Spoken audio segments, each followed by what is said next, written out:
Breakfast. Now, after selling over 40 million records, Nelly Furtado decided it was time to take a break from music. So, among many other things, she worked in her daughter's school library and took a course in playwriting. Now she is back. Her new album is called The Ride. Let's have a listen to one of the tracks. This is called Pipe Dreams. Don't sell me no pipe dreams. I'm living a kaleidoscope. Oh, well, Nelly Furtado is here. How lovely to see you. Thank you very much indeed. Thanks, you as well. Let's just talk about that song first of all, shall we? Yeah, sure. Because this was inspired, I understand, by a trip to Kenya, is that right? Yes, I work with a charity you might be familiar with, the We Charities that do the We Day here at Wembley Arena every year. Richard Branson's a big supporter of them. Right, and you travelled with them? I travel with them to Kenya and do charity work in high schools, and I share music. And I was on a water walk with the local mothers, and they were showing me the original water source before they had a borehole and a well for the community. The girls weren't going to school because they were so busy traveling back and forth from the Mara River and then sanitizing their water and boiling it, so there was no time for school. So now more girls are going to school because there's a borehole. But on the walk, as I was holding the canister of water, I started to write this song, and it's called Pipe Dreams. I write songs, they come to me in this way, just kind of spontaneously.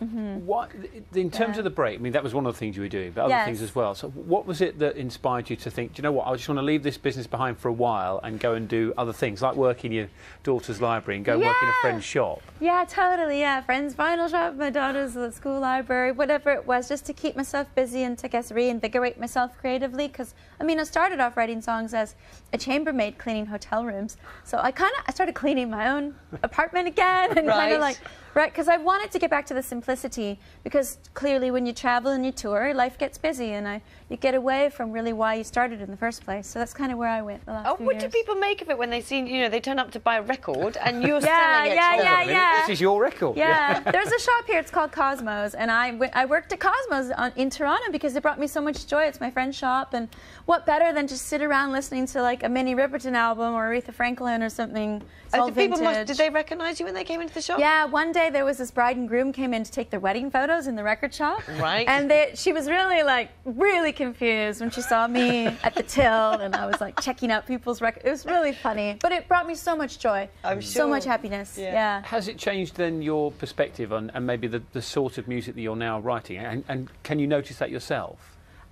Yeah, definitely. I mean, I think, geez, yeah, I'm way more like, and I took a playwriting course. I was going to ask you about that. I took a playwriting course at university, and I met so many friends, and like I used a different name. I said my name was Kim.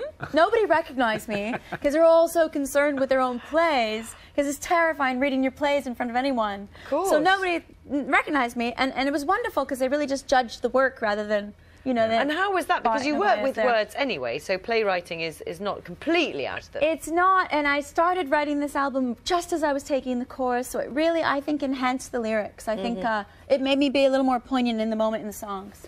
They're really raw, they're really honest, these songs. They're really kind of sad. But they're happy, the music is happy. I love that. You're sad and then you laugh. Well, I have a song called Tap Dance, and I call it my sad clown song. Yeah. Because really I say, you know, shouldn't have to dance at all for you to love me. That's one of the lyrics. Yeah. And it's kind of about being an entertainer, and I sang it for the first time in Switzerland the other night, and I thought, well, this is really meta. I'm sitting here singing this song about being an entertainer, and they're there. But I love it. You know, that's what I do, and I think I have to sing my truth. I mean, as I get older and more mature, I have to sing what I know. In terms of the playwriting course, then, is that going to take you somewhere? Might you do that down the line? Well, thanks for asking. I started a play about my favorite Brazilian musician named Caetano Veloso, and it was very rewarding. There's some libretto in it. I haven't really started the actual music yet, but I've realized and accepted in life some things take time, and that's okay. But then you've got plenty of time, haven't you? I guess so. Right? Exactly. I make time. You got to make time. Oh, you've certainly made it. I want everyone to. Should we have a listen to "I'm Like a Bird," which is one of my favourites? Here we go.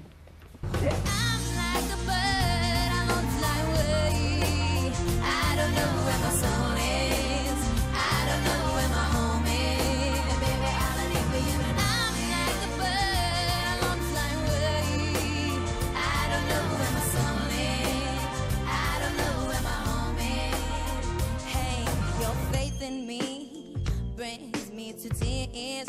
Oh. I used to put so much glitter on myself before I'd walk out. You're talking about the glitter you had there. And you understand, you wrote lots of these songs for this album in Ripley? Yeah!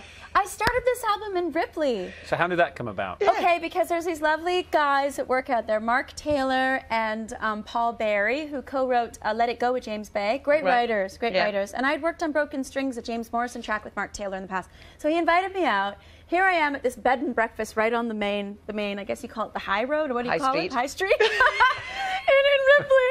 And I'm just kind of like finding places to eat. This lovely woman had this bed and breakfast. And I'm there totally alone. I was kind of managing myself at the time. So it was this real like rogue pilgrimage to Ripley. Oh my goodness, you are. And they wrote a song. And they have a beautiful writing compound. It's beautiful and pastoral. Have you written a song about bed and breakfast? I should. I think you should. Next Seriously, album. First I could have, because it was good. I imagine you've probably got an interesting take on sort of celebrity and fame as well, because that was one of the reasons, isn't it, that you took a sort of step back. So how do you see that now, and has that changed? Oh my God, yeah. I mean, I think you have to pace yourself. I've been doing this for 20 years, so it's almost like half my life now being in the spotlight rather than the other way around. So it's like you get your sea legs. Even now I'm doing promo again for the first time, and I'm going, whoa, this is like really a whirlwind, you know?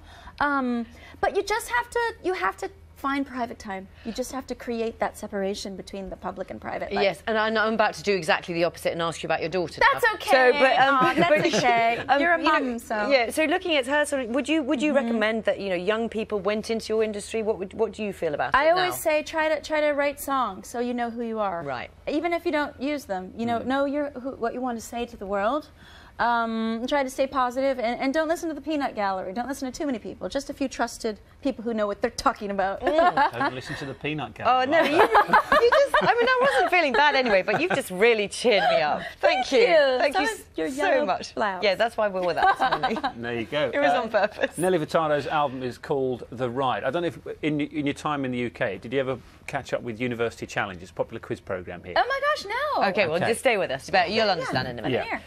So we've been having a bit of fun, or trying to have a bit of fun with you.